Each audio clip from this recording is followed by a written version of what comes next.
அப்புறம் இன்னொரு விஷயம் ஆண்டி, போன வாரம் முதுமலை காட்டுக்கு போயிருந்தேன். அப்ப திடீர்னு வழிய மறைச்சு ஒரு புலி வந்து நின்னுச்சு. புலியா? ஆ, அது என்ன பாக்க நான் அரை பாக்க, அது என்ன பாக்க, இப்படியே மாறி மாறி மாறி மாறி பாத்துக்கிட்டே இருந்தோம். என்ன நினைச்சிட்டு தெரியல, டக்குன்னு ஜம்ப் பண்ணி வந்து என் மடியில படுத்துருச்சு.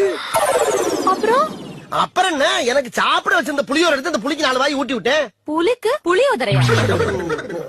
ஆமா ஆண்டி, இப்ப உள்ள புளி எல்லாம் புளியோர, தயிர் சாதம், வெண்பொங்கல் எல்லாம் சாப்பிடுதுங்க. எனக்கு தூக்கம் வரல, ஒரு பாட்டு பாடு. பாட்டா? ஜின்டக்கு சிட்டாங் சிட்டாங் சிட்டாங் ஜின்டக்கு சிட்டாங் சிட்டாங் சிட்டாங். பச்சைமலை பூவு இவ கையில தான் நோவு, எச்சிக்கல ஒருத்தன் உன்ன கத்தியால குத்திட்டான். அடடா மலாய் பொண்ணு, உன்ன நான் மடக்கி புட்டா, அப்புறம் நீதான் எந்த மாமா பொண்ணு. எப்பப்ப பிரச்சனை வருதோ அப்பப்ப ஜம்ப் பண்ணி போய்கிட்டே இருக்கணும். ஏனே அங்கேயும் ஊம குத்தால வேற டைப்பா? அவங்க கொஞ்சம் டீசெண்டா இருக்காங்கடா. அவங்க ஆளுகளை அடிக்கிறதுக்கு புதுசா ஒரு மிஷின் வாங்கி வச்சிருக்காங்க.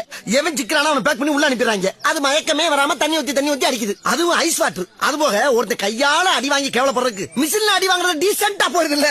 அப்பா உங்கள மாதிரி கேரக்டர்களுக்கெல்லாம் இந்த மாதிரி மிஷின் வந்தது ஒரு பெரிய வரப்பிரசாதம் சொல்லுங்க. மூடு ஒரே தான் லென்த் பண்ற.